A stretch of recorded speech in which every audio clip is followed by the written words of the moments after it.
Hello, Kate here. In this video, I'm going to take you through the longest project I've ever taken on, the basement stairs, the stairwell, whatever you want to call it. Now, I'm going to focus more on the actual stairs renovation, but I will touch on the other steps that it took for me to finish this reno. Do you know how many steps this actually took to complete? Here's a quick list.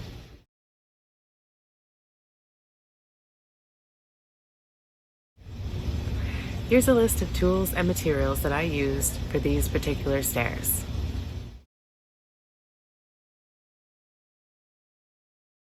So at the stairwell, one of the first things I'm going to do is take out this chair rail here, and then I'm going to take out the lower part of the wall, all of this drywall compound they tried to create a texture with, because you can't get that smooth. So here's a view from the top. So with the stairs, I'm not entirely sure what I'm going to end up doing with the stairs. It really depends on what I see when I take out the carpet.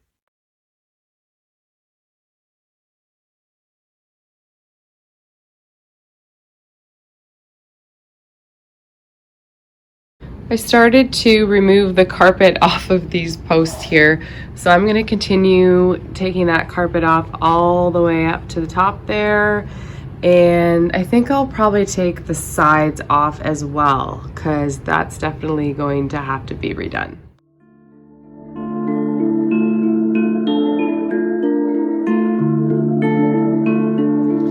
This is really annoying. There's a whole lot of staples in here. It's going to take me some time to kind of clean this up.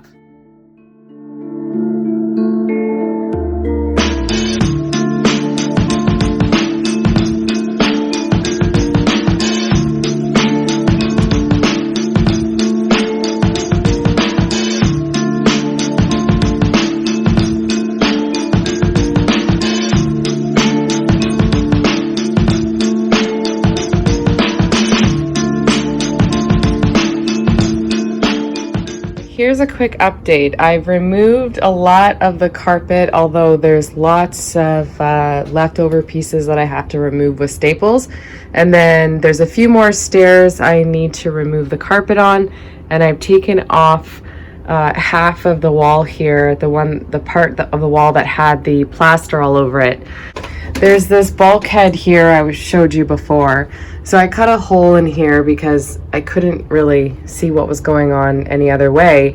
And the only thing I can see in here is a 2x4, and I'm pretty sure they built this out just because there's an electrical cord. It's up there somewhere.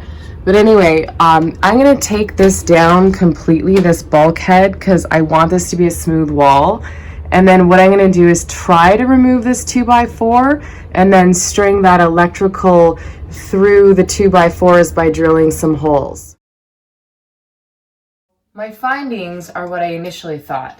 This bulkhead was built for one wire because whoever built this decided not to drill holes through these studs, which would be a normal way of installing wire. And instead they built a bulkhead out, that took away space. So I'm going to take out this bulkhead. I'm going to rewire this through, of course, after turning my electricity off. And then I'm going to rewire this, throw on some drywall. This sucker's in here good.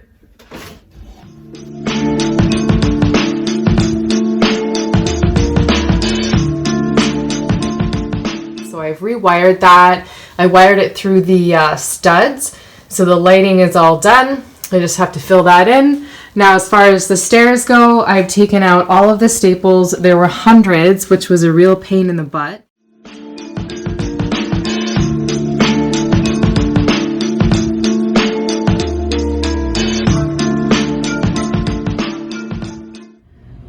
I'm going to go with about 1.75 at the top here all the way down to this marking. There will be a little bit of a gap as I go down, but that is going to be covered by another MDF board that'll be trim here. So, and then in this section from about there to there, which is about 27 inches, I'm gonna do about 2.5 inches wide.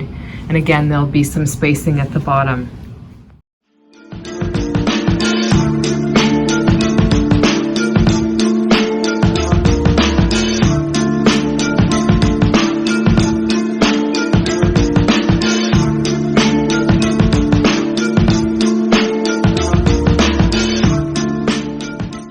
I'm at the final stages of finishing up the basement stairs. I have added MDF board to the side, which was just the frame of the stairs.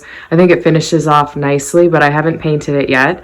And then I refinished this beam here while I built around it because it was a whole bunch of crooked 2x4s. And then I sanded down the stairs, the risers, all that jazz.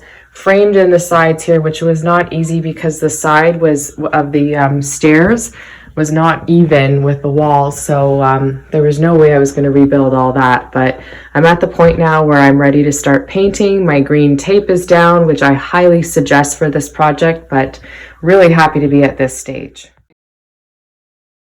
I'm going to paint the risers and the sides of the stairs white, along with any of the MDF boards that I used to frame in the stairs. Once that's completed, I'm going to remove all the green tape, and then I will stain these stairs, the treads, in a really lovely dark walnut. An angled sash brush is really great for cutting lines. Even though I have the green tape there, I still, it's nice to have the angle when you're painting up the stairs.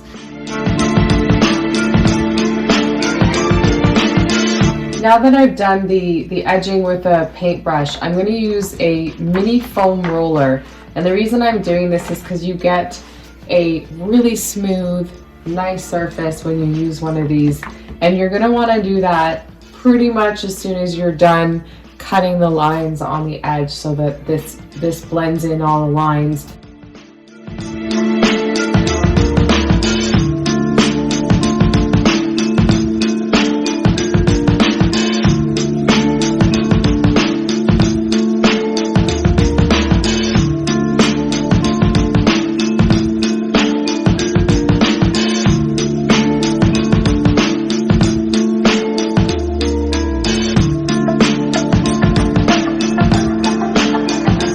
I finished painting the risers white, as well as all the MDF trim that I added on the sides, as well as on the side going up the stairs here. And then on this new beam that I added, I kind of framed in the crooked 2x4. Now I want to give you a close-up here because the risers are basic MDF board. That's why I painted them white, but in some of the stairs there was a little bit of a gap here. So I used just a trim and molding sealant. I filled that gap with white because I know I can paint over that. And then I smoothed it out. And then if there was any that had kind of transferred over to the wood, I just used a small piece of sandpaper, sanded it down so that when I stain it, that doesn't inhibit the stain from going into the wood. I've allowed the white paint to dry on the risers and the sides. I've taped off around the treads so that I can stain them now. I'll be using a dark walnut stain and just using a brush to apply it, and then I'll be wiping it down with an old rag.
Helpful. If you did, make sure you hit that subscribe button down there. You can also follow me on Instagram at KDA_designs. Thank you for watching.